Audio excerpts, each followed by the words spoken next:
Knowing these music tips is a must when it comes to video editing. So like we like to do on this channel, let's cut out the fluff, let's jump right into it.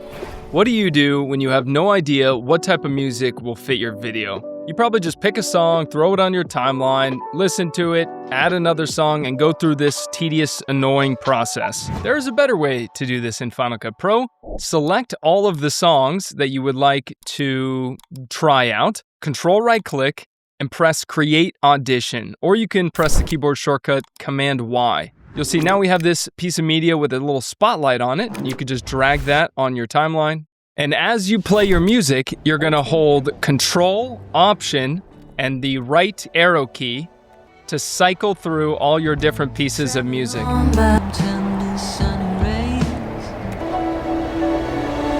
This is going to be the quickest way to decide which song works best for your video. And by the way, if you can't remember this keyboard shortcut, just think, I want to control the option of which song I choose. I want to control the option of which song fits my video. And then you just press the arrow key. That's dumb, I realize, but I think now, hopefully you can remember that. So Control and Option, and then the right arrow key. It is getting harder and harder to find good music sites these days, and especially sites that use real music and not AI slop. Well, I found a new site that has become my new go-to as of late. It is called Epidemic Sound. It's real music made by real people, and I'm thrilled to have them sponsoring today's video. I used to have trouble finding the right song for my videos quickly. It would take me a long time, but when I started using Epidemic Sound, I noticed that I was finding exactly what I was looking for way faster than I used to. As far as the quality, like I mentioned, it's exactly what I have been looking for. It is not trash AI music, and frankly, it doesn't even sound like stock music. It's real music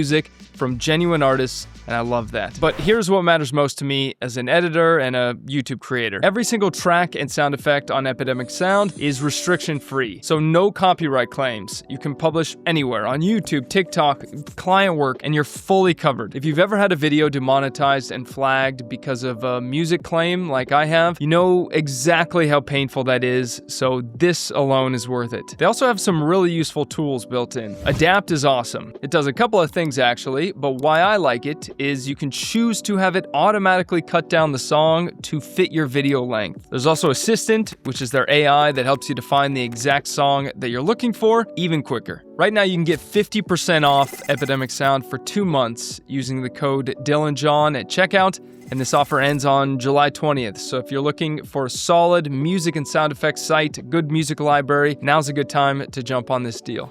This next trick is one of my favorite music editing tips. So a lot of music licensing sites like Epidemic Sound have the instrumental version of a song and then the normal version, usually with vocals and stuff. So what you can do is just select the vocal version, which is this one. I'll just hold Command to click both of these, and this is the instrumental version. You Control right click and you click New Multicam.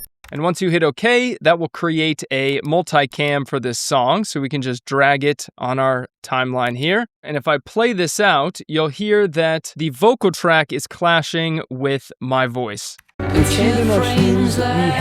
So obviously, for one, I need to lower this. But the big reason why we created a multicam is we are going to go to View, and then go to Angles, or press Shift, Command, and 7.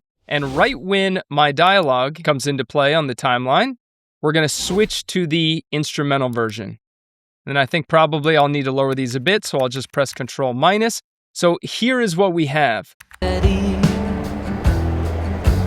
With sand in our shoes, we headed back to Kazakhstan's former capital. So you notice, obviously, we need to add a little fade here. So what you can do is press Control S, or you can simply just double click the bottom of this.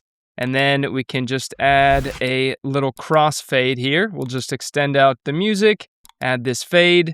And then, by the way, you can Control right click this point to adjust what kind of fade it is. So the benefit, as you heard, was that we have the song playing with the vocals where my dialogue is not present. And then once I start speaking, we just switch to the instrumental version using the angle viewer. And so that helps to make sure that your dialogue is heard and isn't clashing with the vocals of the music.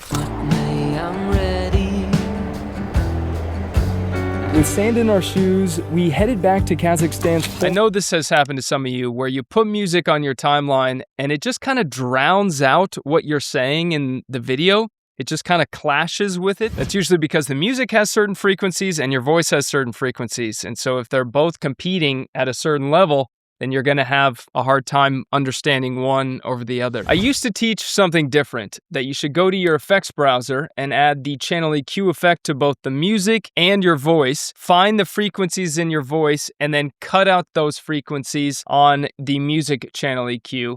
But now I've kind of resorted to an easier option. So all I do is select the music. I go to this advanced equalization or equalizer UI, click this. This is essentially the same thing as the channel EQ effect, but it is a little quicker to get to. But essentially, you would go to these middle bits and lower anywhere from -3 to -10 decibels. Honestly, it's going to depend on the song. Typically, your voice is going to lie anywhere from 200 to 800, and then it kind of starts to dip down a bit, and around 1000 to 2000 it goes back up. That was a really crude explanation, but hopefully that made it simple for you. So here is before. Sand in our shoes, we headed back to Kazakhstan's former capital. So you can hear the guitar and stuff is clashing with my voice quite a lot. And then when we add the adjustment that we made. Sand in our shoes, we headed back to Kazakhstan's former capital. Super nice. Our voice sits nice and neat in that little pocket that we created. The tips in this video are useful, but you may like this one better. I don't even know what this video is. YouTube thinks you'll like it though, so you might as well click it. You know? Thank you for watching. Subscribe if you haven't, and have a great day.